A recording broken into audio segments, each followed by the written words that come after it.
से इस तरह स्टाइल से लिखते थे टी, तो एटॉमिक नंबर के अंदर भी टी है, एटॉमिक टी है, प्रोटॉन टी है अलग। अस्सलाम वालेकुम बच्चों, आज का जो टॉपिक है वो है मास नंबर यानी न्यूक्लियन नंबर।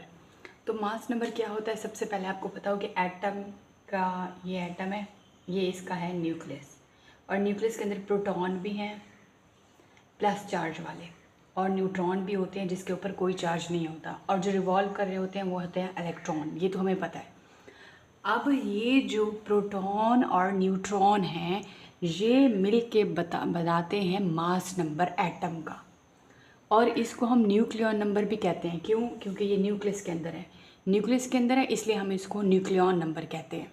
और ये एटम का मास यही दो पार्टिकल बनाते हैं, सेंट्रल, ये देखो सेंटर में न्यूक्लियस है ना, और यही मास बनाता है। न्यूक्लियस है तो इस वजह से इसका नाम न्यूक्लियन नंबर है, या इसको हम मास नंबर भी कह सकते हैं, क्योंकि जितने भी नंबर ऑफ़ प्रोटॉन्स हैं और नंबर ऑफ़ न्यूट्रॉन्स हैं न्यूक्लियस के अंदर, वो बनाते हैं एटम का मास। तो यहाँ पे आपको शॉर्ट क्वेश्चन के तौर पे इंपॉर्टेंट है, मास नंबर क्या होता है और न्यूक्लियर नंबर क्या होता है, ये एक ही बात है। न्यूक्लियस के पार्टिकल्स होते हैं, उनको हम न्यूक्लियंस कहते हैं। ये जो प्लस वाले हैं प्रोटॉन और जिसके ऊपर कोई चार्ज है न्यूट्रॉन, ये मिल के बनाते हैं न्यूक्लियर नंबर यानी एटम का मास। तो sum of number of proton and neutron in the nucleus of an atom, जितने भी नंबर ऑफ प्रोटॉन्स हैं और न्यूट्रॉन्स हैं एटम के न्यूक्लियस के अंदर, वो बनाते हैं एटम का मास, और उसको हम कहते हैं मास नंबर या nucleon number. Mass number is equal to number of proton number of neutron, वही बात, नंबर ऑफ प्रोटॉन और नंबर ऑफ न्यूट्रॉन मिल के बनाते हैं मास नंबर। इसका सिंबल, इसको हम ए से शो करते हैं, और नंबर ऑफ न्यूट्रॉन्स किसके इक्वल करते हैं, A is equal to Z plus N. इसको हम जो शो करते हैं, इसका सिंबल मास नंबर का है ए, और यहाँ पे इसको नंबर ऑफ़ न्यूट्रॉन्स के लिए हम एन शो करते हैं। अगर आपको फाइंड करने हो, ये इसका फार्मूला है। अगर आपको number of neutrons find out करने हो तो हम ये फार्मूला लगाते हैं, A is equal to Z plus N. ये आगे एग्जाम्पल में बताऊँगी किस तरह। एग्जाम्पल्स देखिए तो हाइड्रोजन का अटोमिक नंबर, हाइड्रोजन का मास है 1, अटोमिक नंबर होता है 1। अटोमिक नंबर और मास नंबर में थोड़ा सा फ़र्क है, मास नंबर एटॉमिक नंबर का डबल होता है। जहाँ पे हाइड्रोजन है इसका एटॉमिक नंबर है 1, इसका मास नंबर भी 1 ही है, जो 1.008। और हीलियम है, इसका जो एटॉमिक नंबर होता है वो होता है 2, लेकिन मास नंबर हमेशा डबल होता है, तो इसलिए हीलियम का मास नंबर है 4। सोडियम का जो मास नंबर है वो है 23, और आयरन का है 56। ये कुछ मास नंबर है, ये कुछ एलिमेंट्स हैं, ये एलिमेंट्स के मास नंबर है। एग्जाम्पल है 3.1, हमारे पास डाटा है, उसमें एटॉमिक नंबर है, एक एलिमेंट है, उसका एटॉमिक नंबर है, एटॉमिक नंबर को हम जी से शो करते हैं, उसका एटॉमिक नंबर है 17, और उसका मास नंबर है, यानी जिसको हम ए से शो करते हैं, वो है 35। और एटॉमिक नंबर मास नंबर को याद करने के ट्रिक्स के लिहाज से मैंने एक वीडियो भी बनाई हुई है, आप देख सकते हैं, क्लास 9 केमिस्ट्री पंजाब बोर्ड की बुक में। आपकी और फेडरल की सेम है, पंजाब की और फेडरल की सेम है बुक्स, क्योंकि चेंज आई है ना, चेंजिंग हुई है, अपडेट हुई है, तो इस वजह से सेम सिलेबस है। यहाँ पे देखिए एटॉमिक नंबर है एलिमेंट का, हमारे पास डाटा है, एटॉमिक नंबर को जी से शो करते हैं, उसका एटॉमिक नंबर किसी भी एलिमेंट का है, वो दिखाएगा नहीं, बताएगा कौन सा एलिमेंट है, 17 है। मास नंबर है, उसका मास को हम ए से शो करते हैं, और 35 है। अब नंबर ऑफ़ प्रोटॉन्स और number of neutrons find out करने हैं। आपको पता है एटॉमिक नंबर शो करता है नंबर ऑफ़ प्रोटॉन्स, और नंबर ऑफ़ प्रोटॉन्स इक्वल होते हैं नंबर ऑफ़ इलेक्ट्रॉन्स के। तो नंबर ऑफ़ प्रोटॉन्स तो हमें समझ आ गई कि ये है 17। Number of protons find out करने हैं, number of neutrons find out करने हैं। जो एटॉमिक नंबर होगा वो शो करता है नंबर ऑफ़ प्रोटॉन्स, तो ये है एटॉमिक नंबर और यही है नंबर ऑफ़ प्रोटॉन्स। और नंबर ऑफ़ प्रोटॉन्स हमेशा नंबर ऑफ़ इलेक्ट्रॉन की तादाद दोनों सेम होती है। यहाँ पे नंबर ऑफ़ प्रोटॉन इक्वल होता है एटॉमिक नंबर के, तो यहाँ पे नंबर ऑफ़ प्रोटॉन्स है, यहाँ पे ये 17। तो नंबर ऑफ़ न्यूट्रॉन्स क्या होंगे, अब यहाँ पे ये फार्मूला लगाएंगे। तो यहाँ पे देखिए नंबर ऑफ़ न्यूट्रॉन्स हमारे पास मास नंबर साइड पे हम लिखेंगे इस तरह formula, number of protons plus number of neutrons. हमें number of neutrons find out करने हैं, हमारे पास नंबर ऑफ़ प्रोटॉन भी अब पता चल गए हैं, वो है 17, और हमारे पास मास भी है 35। तो मास से हम नंबर ऑफ़ प्रोटॉन्स माइनस करेंगे तो हमारे पास नंबर ऑफ़ न्यूट्रॉन्स आ जाएंगे। यहाँ पे देखें 35 है हमारे पास mass number, number of protons है हमारे पास 17, नंबर ऑफ़ न्यूट्रॉन्स है हमें नहीं पता, तो 35 में से माइनस करेंगे 17, तो आंसर आएगा 18, जो कि है नंबर ऑफ़ न्यूट्रॉन्स हमारे पास। नेक्स्ट है हमारे पास एटॉमिक नंबर क्या होता है।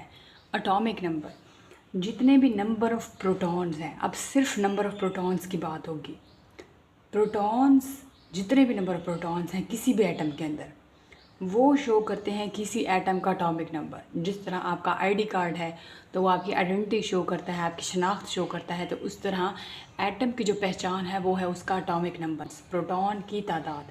पहले तो हम मास नंबर देख रहे थे ना कि नंबर ऑफ प्रोटॉन्स और न्यूट्रॉन्स मिल के मास नंबर बनाते हैं एटम का, बट अब ये है कि नंबर ऑफ़ प्रोटॉन्स एटम का एटॉमिक नंबर भी शो करते हैं, सिर्फ और सिर्फ नंबर ऑफ़ प्रोटॉन्स। एक बात। दूसरी बात, जितने नंबर ऑफ़ प्रोटॉन्स होंगे उतने नंबर ऑफ़ इलेक्ट्रॉन्स होंगे। ठीक, जितने नंबर ऑफ़ प्रोटॉन्स होंगे किसी एटम के अंदर उतने नंबर ऑफ़ इलेक्ट्रॉन्स होंगे। अब फॉर एग्जांपल यहाँ पे डेफिनेशन देखो, और इसकी आज मैं ट्रिक भी बताऊंगी दोनों की। Number of protons in the nucleus of an atom is called proton number. जितने भी नंबर ऑफ प्रोटॉन्स हैं किसी भी एटम के अंदर वो एटॉमिक नंबर को शो करेंगे, और इसका सिंबल है जी। अब जी को ना अब स्टाइल से लिखना सीखो, क्योंकि इसमें एक और बात भी है, इसमें ट्रिक भी है। जी को मैं ऐसे लिखती हूँ टी, इसके अंदर थोड़ा सा टी वाली है ना, ये टी है इसके अंदर, ये देखो इसके अंदर टी है इस तरह वाला, ये देखो टी है इस तरह वाला। तो डिज़ाइनिंग से इस तरह स्टाइल से मैं लिखती थी टी। तो एटॉमिक नंबर के अंदर भी टी है, एटॉमिक टी है, प्रोटॉन टी है, इलेक्ट्रॉन टी है। तो प्रोटॉन के अंदर भी टी आता है, ये देखो, और एटॉमिक के अंदर भी टी आता है, प्रोटॉन के अंदर भी टी आता है, और जी को स्टाइल से लिखो तो ये टी है। तो एटॉमिक नंबर शो करता है नंबर ऑफ प्रोटॉन्स। अगर आपको समझ आए तो डिज़ाइनिंग से आपको ये ट्रिक समझ आएगी।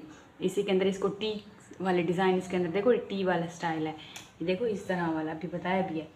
तो नंबर ऑफ प्रोटॉन्स होते हैं एटॉमिक नंबर, ठीक है। तो जी है इसका सिंबल जी, और नंबर ऑफ प्रोटॉन्स है एटॉमिक नंबर। तो सिग्निफिकेंस देखें, elements are identified by their atomic number. ट्रिक बताने का मकसद ये है कि मास नंबर तो हम ए से शो करते हैं। कभी कभी ऐसा होता है कि बच्चे कंफ्यूज हो जाते हैं, मास नंबर का सिग्निफिकेंस उसकी सिंबल ए लिख देते हैं, हालांकि ऐसा नहीं है। मास नंबर का सिग्निफिकेंस जो है वो क्या लिख देते हैं, जी लिख देते हैं। एटॉमिक नंबर को ए से शो करके कि एटॉमिक नंबर ए से आता है तो उसका भाई जो वो होगा ना सिंबल, वो भी फिर ए लिख देते हैं, हालांकि ये गलत है, ये कंफ्यूज हो जाते हैं बच्चे। तो इस ट्रिक्स के लिए मैंने ये, इस चीज़ से बचने के लिए, निकलने के लिए मैंने ये ट्रिक बनाई है कि एटॉमिक नंबर में टी है, प्रोटॉन में भी टी है, और जी को इस तरह स्टाइल से लिखो तो इसके अंदर भी टी आता है, तो जी शो करता है सिंबल। सिग्निफिकेंस और यूनिकनेस सेम है चीज़ें। सिग्निफिकेंस देखो तो elements are identified by their atomic number, अभी मैंने बताया। पीरियोडिक टेबल जो अरेंज है हमारा मॉडर्न पीरियोडिक टेबल, वो भी इंक्रीजिंग एटॉमिक नंबर की बेस पे है, यानी कि इसका मतलब है एटम की पोजीशन, एटम का जो अरेंज है पीरियोडिक टेबल में वो भी एटॉमिक नंबर की बेस पे है। In the periodic table elements are arranged on the basis of atomic number. It is determine position of elements in the periodic table, मतलब एटम जो है वो एटॉमिक नंबर की बेस पे अरेंज है पीरियोडिक टेबल में, इसलिए इसकी पोजीशन ऑफ एलिमेंट्स भी हमें शो होती है। फॉर एग्जांपल हाइड्रोजन है, वो सबसे स्टार्टिंग में, हाइड्रोजन एटम 1 पे है, उसका एटॉमिक नंबर 1 पे और सबसे स्टार्टिंग में है, इसके अलावा किसी का भी एटॉमिक नंबर 1 नहीं है।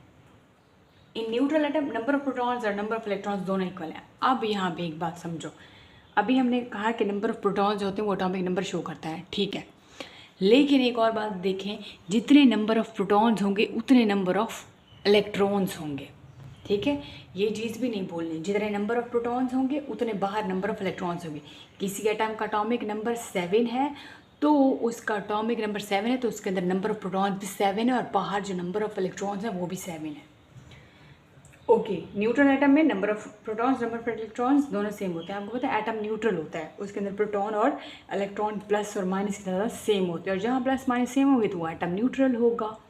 एग्जाम्पल देखो तो हाइड्रोजन का एटॉमिक नंबर 1 है, और सोडियम का एटॉमिक नंबर 11 है, आयरन का 26 है, क्लोरीन का 17 है एटॉमिक नंबर।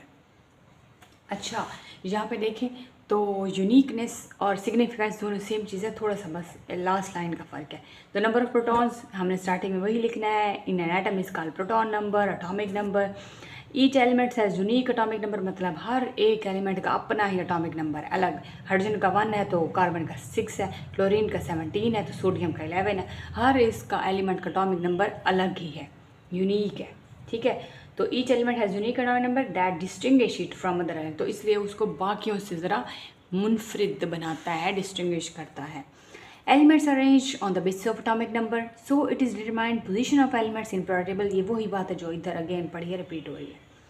अब यहाँ पे न्यू चीज़ है वो ये है कि ये जो एटॉमिक नंबर है ये एटम की केमिकल प्रॉपर्टीज़ भी शो करता है, हमें बताता है। It determine chemical properties of an element. ठीक है, तो ये थी आज आपका लेक्चर। यहाँ पे अगर आपको ये जी है, हमारे पास एटॉमिक नंबर है 6 है, तो हमें पता चल जाता है कार्बन के एलिमेंट की बात हो रही है। 7 है तो ये नाइट्रोजन का है एटॉमिक नंबर। 8 है तो यहाँ ऑक्सीजन का एटॉमिक नंबर है। 20 है तो ये कैल्शियम का एटॉमिक नंबर है। तो ये आपका एटॉमिक नंबर और मास नंबर क्लियर हो गया होगा। मास नंबर को हम शो करते हैं ए से, और वो होता है नंबर ऑफ प्रोटॉन और न्यूट्रॉन। और जो एटॉमिक नंबर है वो है शो करते हैं नंबर ऑफ प्रोटॉन से, एटॉमिक नंबर ऑफ प्रोटॉन से। और ट्रिक बताई है कि ये जी को इस तरह स्टाइल से लिखना है। इसका सिंबल जी है, ये नंबर ऑफ प्रोटॉन्स को हम शो करते हैं एटॉमिक नंबर। ठीक है, एटॉमिक नंबर ऑफ प्रोटॉन्स को शो करता है, यानी जितने भी किसी एटम का एटॉमिक नंबर 1 है या किसी एटम का एटॉमिक नंबर 11 है, तो इसका मतलब है कि उसके अंदर प्रोटॉन जो है वो 11 है। ठीक है, और इलेक्ट्रॉन भी 11 है, यानी नंबर ऑफ प्रोटॉन्स और नंबर ऑफ इलेक्ट्रॉन्स बराबर होते हैं, और number of proton he show करते हैं किसी एटम का एटॉमिक नंबर। ठीक है, तो आज का लेक्चर आपको समझ आ गया होगा, उम्मीद है। और अगर आपको लेक्चर अच्छे लगे तो बता सकते हैं, कोई फीडबैक देना चाहे दे सकते हैं। आगे शेयर लाजमी करें अपने फ्रेंड्स के साथ अगर आपको लेक्चर अच्छा लग रहा है, और आपको अगर फ़ायदा हुआ है तो नेक्स्ट आगे शेयर करें। मिलते हैं नेक्स्ट लेक्चर में, अपना ख्याल रखिएगा। थैंक यू सो मच, अल्लाह हाफिज़।